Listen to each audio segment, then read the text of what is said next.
La charnière Alvaro Caleta-Char est la paire défensive la plus sanctionnée d'Europe avec 18 cartons jaunes. Bon, et en même temps, pour une fois que l'OM est en tête quelque part, on va pas s'en plaindre non plus, hein.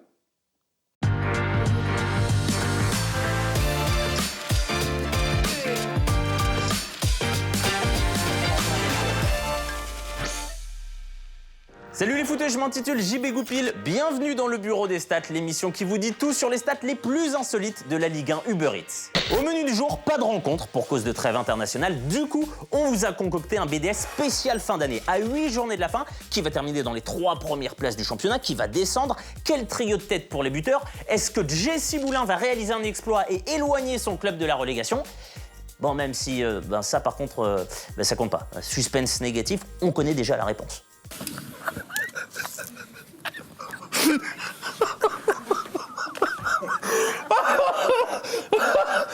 Excusez. Allez, on commence avec notre prono du top 3 de cette fin de saison.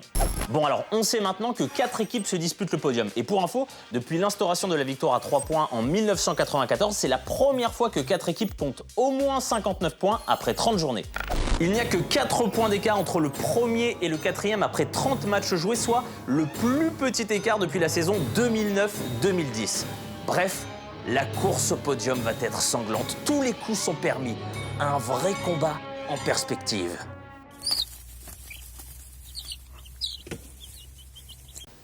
Non mais les gars, faut m'aider aussi. Hein, parce que moi, j'essaye de la vendre, notre belle Ligue 1 au moins. Bref, voici le classement actuel. Premier PSG avec 63 points. Deuxième Lille à égalité de points. Troisième Lyon avec 60 points. Quatrième Monaco à 59 points. Et après un gros brainstorming d'au moins 10 minutes avec mes stagiaires fictifs, nous pensons que l'équipe qui va rester en rade, c'est l'Olympique Lyonnais. Ah ben, je veux dire, le PSG, c'est l'équipe la plus armée de notre championnat. Lille est constant. Monaco est tout simplement la meilleure équipe de 2021 avec 32 points glanés en 13 rencontres, soit le meilleur total sur la période. Ah, alors qu'on me signale une réaction à chaud de Sampaoli. Je viens de voir votre classement et vous mettez même pas l'OM dedans. Il reste 8 journées, 24 points à prendre, on peut encore être champion. Vous êtes incompétent, j'ai honte pour vous. Ah, sacré Roré, hein. D'ailleurs, étonnant qu'on ait toujours pas reçu un texto de Jean-Mimi. Attendez. Ah bah si, je me disais aussi, Rudy Garcia et moi-même, ainsi que nos fantastiques arbitres de Ligue 1, n'avons pas dit notre dernier mot. Ah, il lâche rien celui-ci, hein. En même temps, c'est pour ça qu'on l'aime. Place maintenant à notre flop 3 des équipes qui vont lutter pour se maintenir en Ligue 1. Voici le classement actuel. 17e Lorient à 29 points, 18e Nîmes à égalité, 19e Nantes à 28 points et 20e Dijon à 15 points. Bon, mais concernant Dijon, ça fait déjà quelques temps qu'on est parti sur une disparition des radars de Ligue 1.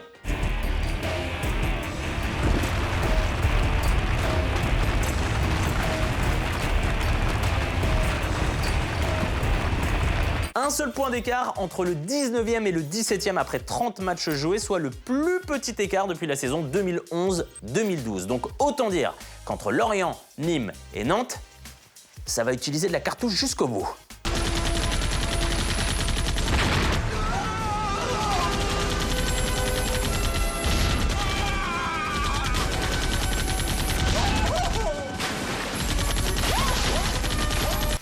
Bon, alors, on va pas se mentir, du côté du BDS, on pense que Nantes va gentiment se diriger vers les pelouses de Ligue 2. Mais pas d'inquiétude, vous connaissez Valdemar Kita, hein, il est prévoyant et il a déjà contacté 19 entraîneurs pour préparer la suite.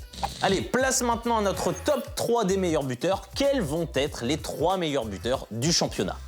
Alors, à noter que dans l'histoire de la Ligue 1, après 300 rencontres jouées, cette saison affiche la 2e meilleure moyenne de buts marqués par match du 21e siècle et le meilleur ratio de buts par tir. Alors, c'est vrai, on se moque peut-être de notre championnat cette année, mais ça reste spectaculaire. Voici le classement actuel. Premier Kylian Mbappé avec 20 buts, deuxième Memphis Depay avec 14 buts, troisième Kevin Folland avec 13 buts, à égalité avec Boulaïdia et Ben Yedder. Alors, concernant le meilleur buteur, on a longuement réfléchi et on pense que ça sera Kylian Mbappé. Non, parce que c'est ça aussi le BDS, des hommes de réflexion, des mecs qui se mouillent.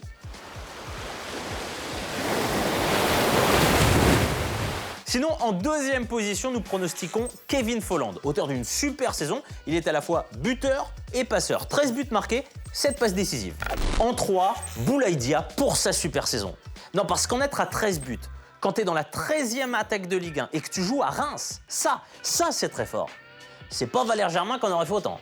Alors, pour être tout à fait complet, on voulait également faire un classement des joueurs les plus sanctionnés de notre championnat. Mais devant le survol de Moreto Kassama dans la discipline, il n'y avait aucun suspense. Le milieu rémois est le joueur ayant reçu le plus d'avertissements avec 8 cartons jaunes et 2 cartons rouges. Mais bon, professionnel, le gars ne relâche pas la pression et continue d'entretenir, je dirais, ce don.